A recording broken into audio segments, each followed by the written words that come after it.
Hello, Matt G for IYT here. Today we're looking at the full license mock exam number 1, version 1.6, and we've reached question 23, which reads, a class AB transmitter has been in use for some time and the speech processor is then switched on and set to maximum compression. The peak transmit power is seen to be unaffected.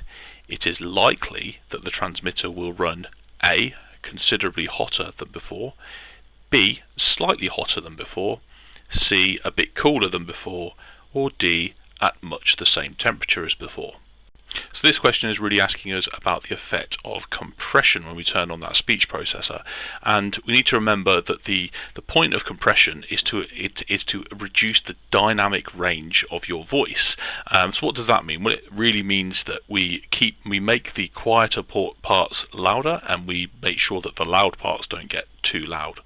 So if we have a waveform like this, which has got a big peak in it and then a little squiggly peak, once we enable compression, if we have a lot of compression on, we would see that the smaller peaks get bigger and the bigger peak maybe doesn't quite get as big, and so we've effectively reduced the dynamic range because now the gap between the quietest parts and the loudest parts in that signal has been reduced.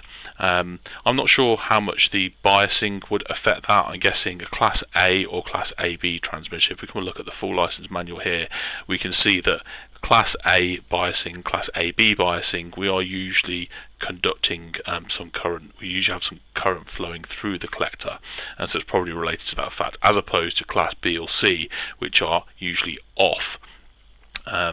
So we're effectively saying we're reducing the dynamic range. We're making sure that there is all of the quieter parts of the signal are going to be much louder without necessarily increasing the overall power output of the transmitter.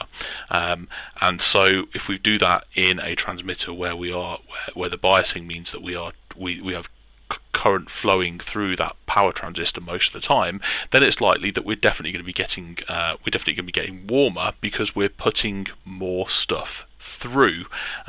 Remember, the peak transmit power is seen to be unaffected, but we are going to be transmitting more of the time, or because the quiet parts are now louder, before turning that speech compressor on, there would be kind of a rest period for the transmitter where you went from talking loudly to talking quietly. Well, now it's loud all the time. So we're definitely not going to be cooler than before, and we're probably not going to be at much the same temperature as before. And the other thing to bear in mind is that we've set it to maximum compression. So we're probably not going to warm up just a little bit. We're probably going to be considerably hotter than before. Let's go and take a look at the answer for 23, and we can see it is, of course, answer A, considerably hotter than before. Thank you very much. I'll catch you for the next one.